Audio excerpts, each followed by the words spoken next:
এই রমাদানুল মুবারকে আমাদের কি করণীয়, কি বর্জনীয়, এই টপিকসের উপর কিছু কথা আপনাদের সামনে উপস্থাপন করব ইনশাআল্লাহ। ওমা তৌফিক ইল্লা বিল্লাহ।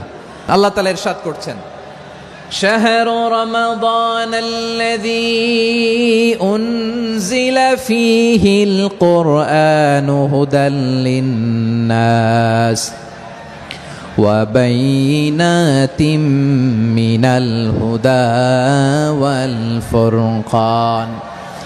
আল্লাহ বলেন, রমাদান এমন একটা মাস যে মাসে কোরআন নাজিল করা হয়েছে, আর এই কোরআন হচ্ছে বিশ্ব মানবের জন্য পথ নির্দেশিকা, হেদায়েতের সুস্পষ্ট বর্ণনা এবং সত্য মিথ্যা পৃথক করার আসমানি মানদণ্ড রূপে জামিনে আমাদের জন্য কোরআন নাজিল করেছে কে? আওয়াজ করে বলেন তো, আল্লাহর নাজিল করা এই কোরআনে কোনো ভুল আছে? সন্দেহ আছে? সংশয় আছে? বিয়ন্ডলেস, বাউন্ডলেস, বটমলেস এমন কিতাব যেটা পড়ে গবেষণা করে এর তথ্য, উপাত্ত, ইনফরমেশন, লেসন নিয়ে শেষ করা যায় না। সুবহানাল্লাহ। আল্লাহ বলেন, এই কোরআনকে আমি রমাদানে নাজিল করেছি, যেটা বিশ্ব মানবের জন্য পথ নির্দেশিকা।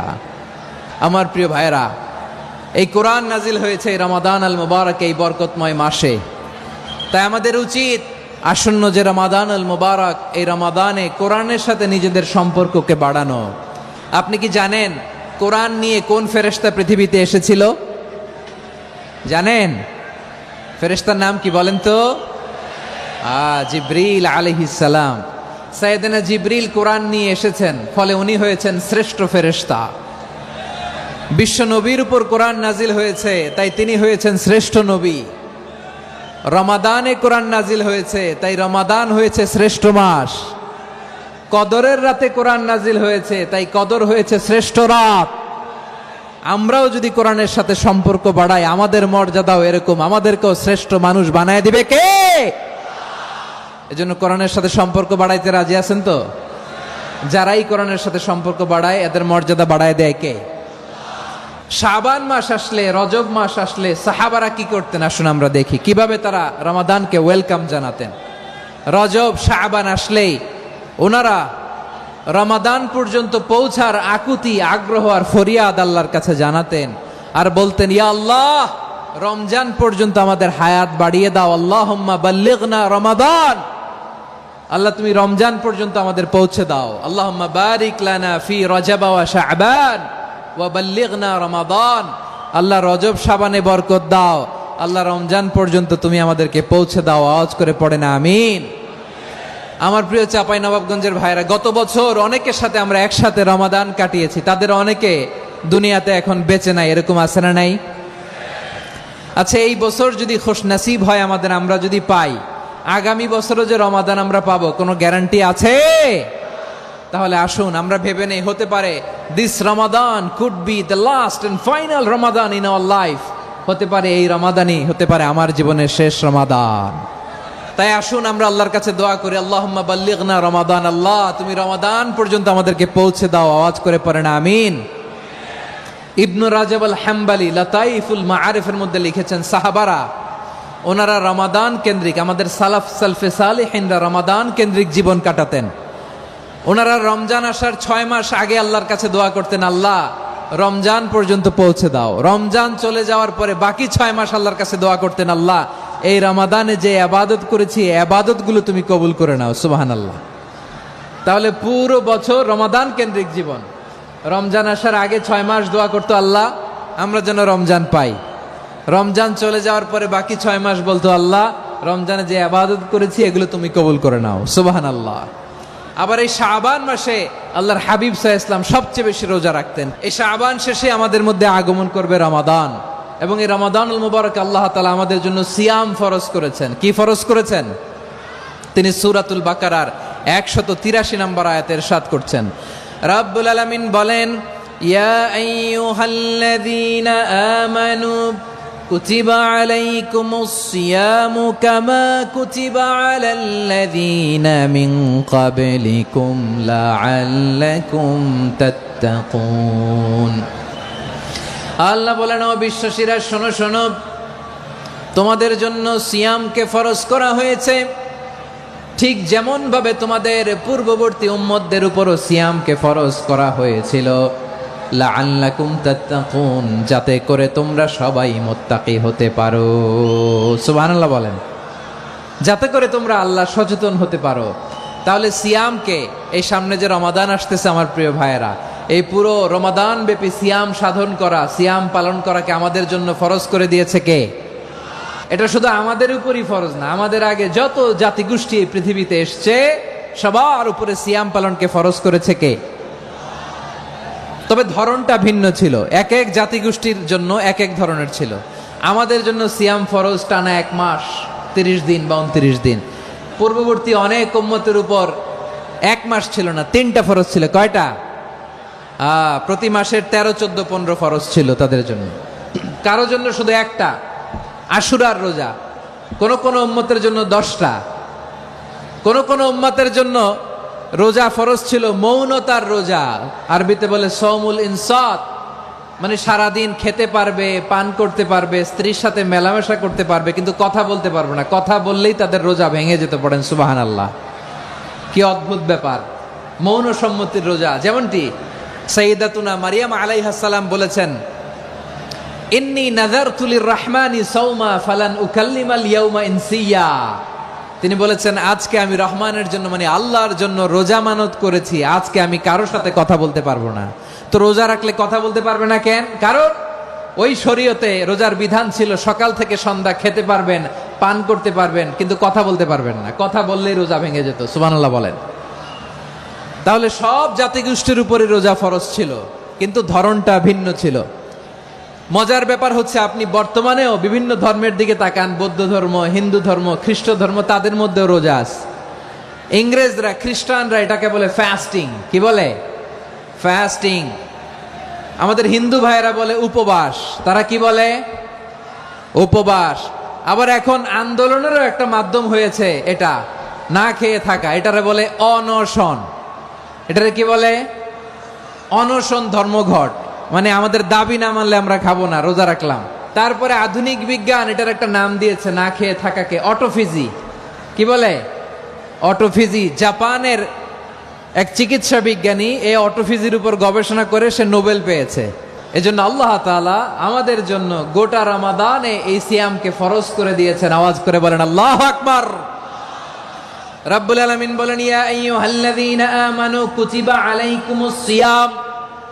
সিয়ামকে তোমাদের উপরে ফরজ করা হয়েছে, কামা কুতিবা আলাল্লাযীনা মিন ক্বাবলিকুম, যেমনি তোমাদের পূর্ববর্তীদের উপর রোজা ফরজ করা হয়েছিল, লাআল্লাকুম তাত্তাকুন, যাতে করে তোমরা আল্লাহ সচেতন হতে পারো, যাতে করে তোমরা মুত্তাকি হতে পারো। লাআল্লাকুম তাত্তাকুন, যাতে করে আমরা আল্লাহ সচেতন হতে পারি, আল্লাহ কনসিয়াসনেস আমাদের মধ্যে গ্রো করে। এটা হচ্ছে রোজার প্রাইম অবজেক্টিভ।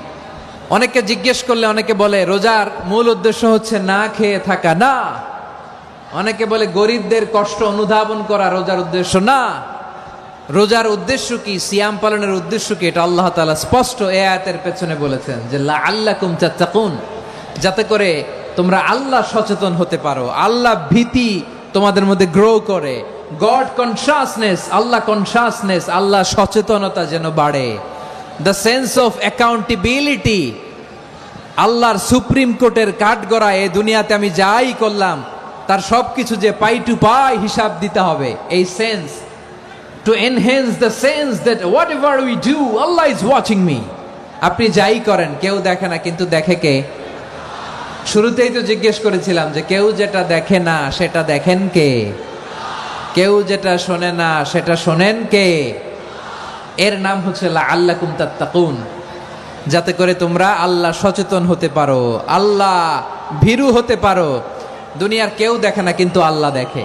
এটাই রোজার মূল শিক্ষা। আমার প্রিয় ভাইরা, আপনি লুকিয়ে লুকিয়ে ঘরের ভেতরে অন্যায় করেছেন, পাপ করেছেন, আপনার বাবা দেখে নাই, মা দেখে নাই, স্ত্রী দেখে নাই, কিন্তু দেখেছে কে?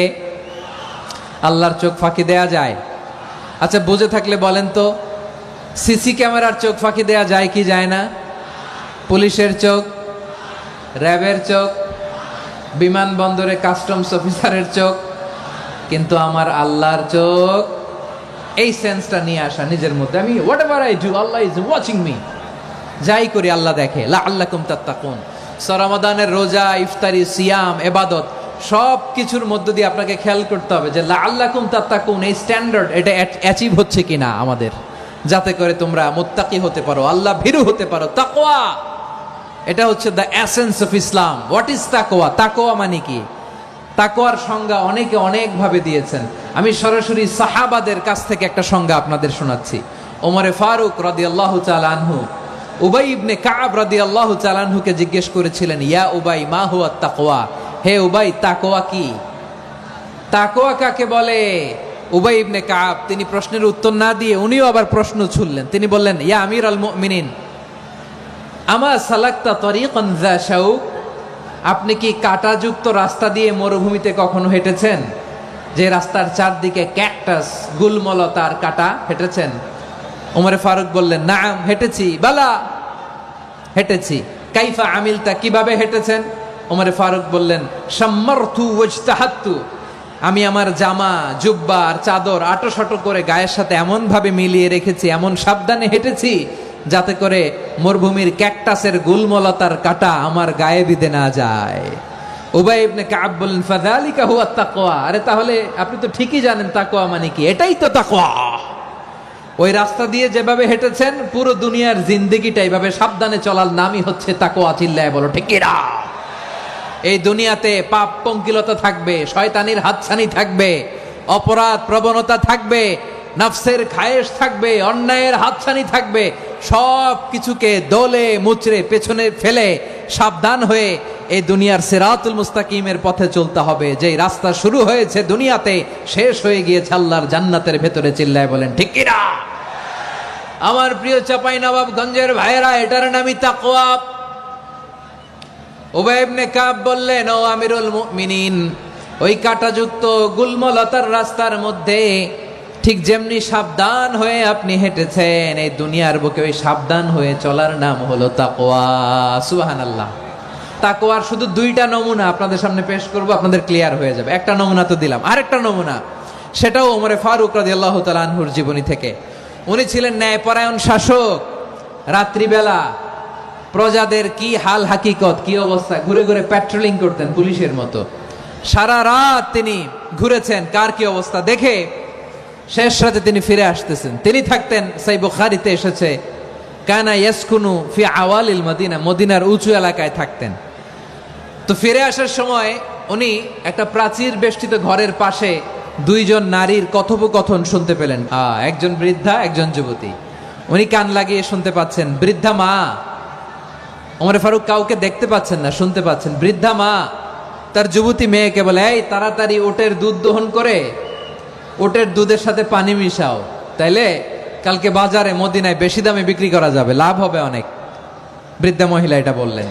যুবতী মেয়ে উত্তরে বলে, মা আপনি জানেন না আমিরুল মুমিনিন খলিফাতুল মুসলিমিন ওমরে ফারুক দুধে পানি মিশানোকে দণ্ডনীয় অপরাধ বলে ঘোষণা দিয়েছে, জানেন না? এবার বৃদ্ধা মহিলা বলে, আরে পাগলি, এই ভোর রাতে আমিরুল মুমিনিন ওমরে ফারুক আসবে কোত্থেকে? উনি আসবে কোত্থেকে? ওনার পাইক পেয়াদা সিকিউরিটি আসবে কোত্থেকে? কেউ দেখবে না। আরে কেউ দেখবে না, তাড়াতাড়ি দুধের সাথে পানি মেশাও। এই কথা যখন মা বলেছে, যুবতী মেয়েটা চমৎকার একটা উত্তর দিয়েছে। তিনি বলেছিলেন, ইয়া উম্মি, ও আমার মা, লাউলা রাআ উমর লা রাআ রব্বু উমর, ও আমার প্রিয়তমা মা, আপনি ঠিকই বলেছেন, গভীর রাতে ওটের দুধে পানি মিশালে ওমর দেখবে না, কিন্তু মা খেয়াল রাখবেন, ওমর যদি নাও দেখে, ওমরের রব কিন্তু দেখে। চিল্লায় বলেন ঠিক কিনা? দিস ইজ কল্ড তাকওয়া। এজন্য রব্বুল আলামিন বলেন, লা তুদরিকুহুল আবসার ওয়া হুয়া ইউদরিকুল আবসার ওয়া হুয়াল লাতীফুল খাবীর। তিনি এমন সত্তা, দুনিয়ার কোন চোখ তাকে দেখে না, কিন্তু দুনিয়ার সবগুলো চোখকে, সব মানুষের অ্যাক্টিভিটিসকে আরশের উপর থেকে সব কিছু মুহূর্তে মুহূর্তে দেখতে পান কে? তাহলে তাকওয়া কারে বলে বুঝতে পারছেন? দুনিয়াতে সাবধানে চলার নাম তাকওয়া। কেউ দেখে না, কিন্তু আল্লাহ দেখে। এই সেন্স, এই জবাবদিহিতার ভয়, দ্য সেন্স অফ অ্যাকাউন্টেবিলিটি, এই সেন্স নিজের মধ্যে গ্রো করার নাম হচ্ছে তাকওয়া। আর এই সিয়াম পালন করার প্রাইম